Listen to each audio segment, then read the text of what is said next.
Ассаламу алейкум, дорогие друзья!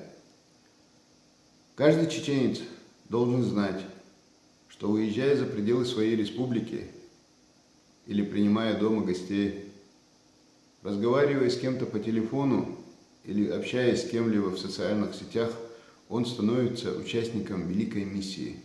Он представляет свой народ. Вот такая вот небольшая формула. Я сказал именно про чеченцев, потому что я чеченец, и прежде всего могу говорить именно как чеченец. Но я так понимаю, что эта формула, в принципе, подходит представителю любой нации, любого региона. И вот в связи с этим я хотел бы рассказать один очень интересный случай. Несмотря на то, что прежде всего обращаюсь к своим соотечественникам, чеченцам, но я буду рассказывать на русском, я думаю, что этот случай был бы интересен и многим другим людям. Я по ходу своей работы являюсь директором департамента внешних связей. В разные времена выезжал в различные регионы России, проводил встречи, и однажды я был с такой делегацией, я был в Татарстане.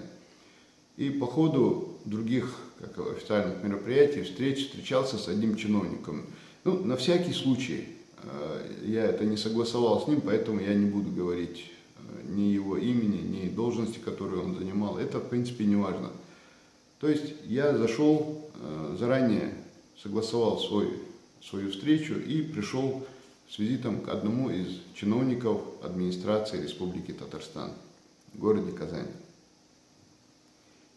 И когда я зашел к нему в кабинет, этот чиновник, он был где-то в возрасте чуть более 30 лет, он очень тепло меня принял, он пошел мне навстречу, пожал руку, как-то вот сердечно обнял меня, пригласил меня за стол, и как у нас, у чеченцев, у войнахов водится, предложил мне место дальше, сам сел в стороне дверей.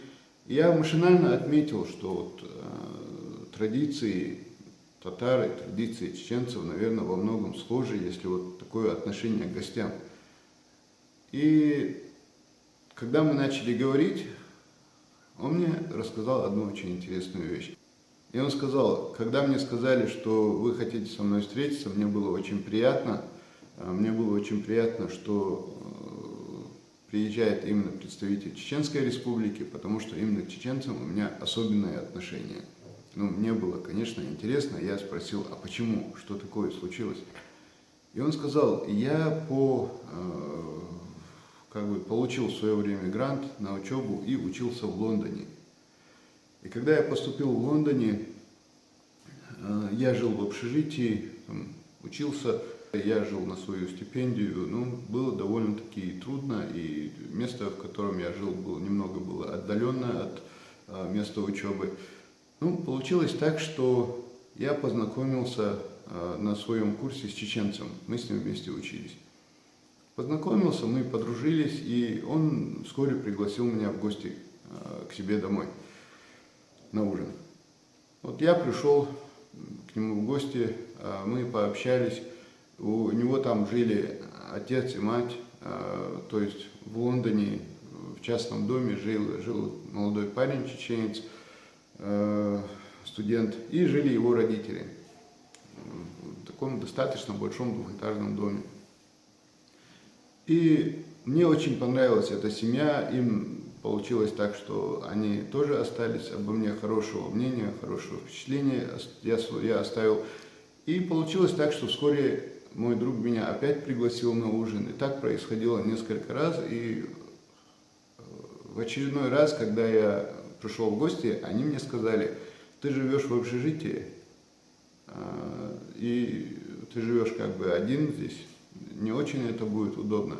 Мы здесь живем в этом доме, дом у нас достаточно большой, места много. Давай переезжай к нам и будешь жить вместе с нами, пока будешь учиться. И он потом добавил: эти чеченцы, они сами были не из Англии, не из Лондона. Дело в том, что они сами были жителями Турции, гражданами Турции.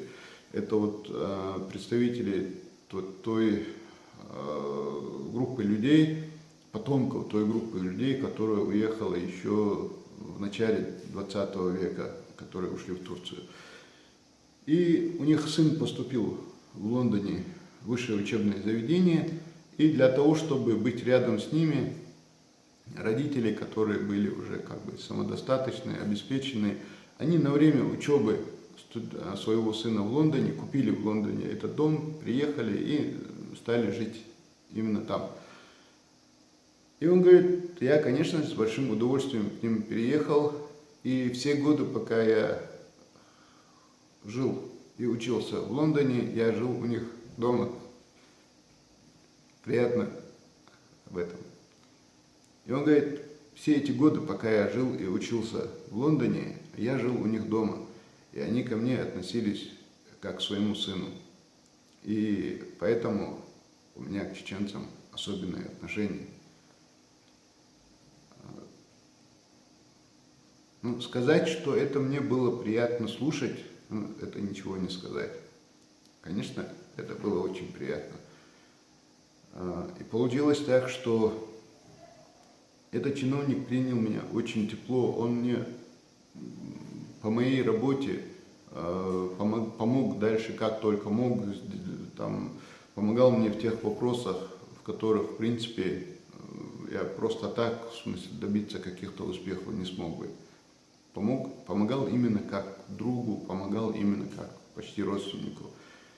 И он это делал не просто так, он это делал из лучших побуждений, потому что те чеченцы из Турции, которые жили в Лондоне, которые с ним очень хорошо обошлись, оставили в его душе очень хороший, теплый и очень глубокий след, что из-за них он начал очень тепло относиться ко всем чеченцам. И это очень важно. И получается так, что представитель любой нации, когда он что-то делает, что-то совершает, хорошее или плохое, он оставляет после себя след, и его действия обязательно в будущем где-то вернутся, если не к нему, то к представителю его республики, представителю его нации, его народа. И очень важно понимать, что мы, когда что-то делаем, мы оставляем задел на будущее.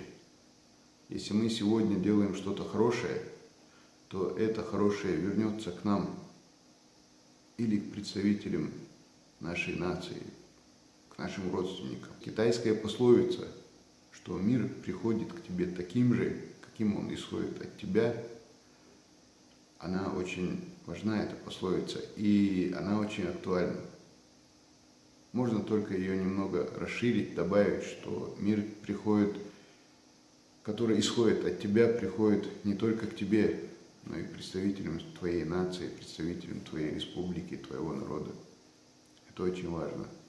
Сегодня мы делаем что-то хорошее или плохое, и это хорошее или плохое возвращается и к нам, и к представителям нашего народа.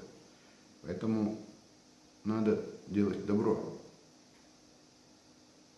Надо с людьми поступать так же, как мы хотели бы, чтобы они поступали с нами. И чем раньше люди научатся жить по таким принципам, тем раньше люди начнут добиваться успехов в межнациональных отношениях, в личных отношениях. Это очень важно. Всем привет. И еще интересный момент. Я вот напишу сейчас в описании название этого видео, я напишу «Конфликт чеченцев и татар в Лондоне». И мне интересно, что вы скажете. Потому что, когда я напишу «Конфликт чеченцев и татар в Лондоне», будет гораздо больше интересующихся этим видео. А если я напишу дружба татар и чеченцев в Лондоне. Количество интересующихся этим будет в разы меньше. Не надо конфликтов ни в Лондоне, ни в Чечне, ни в России, нигде. Давайте дружить. Всем привет.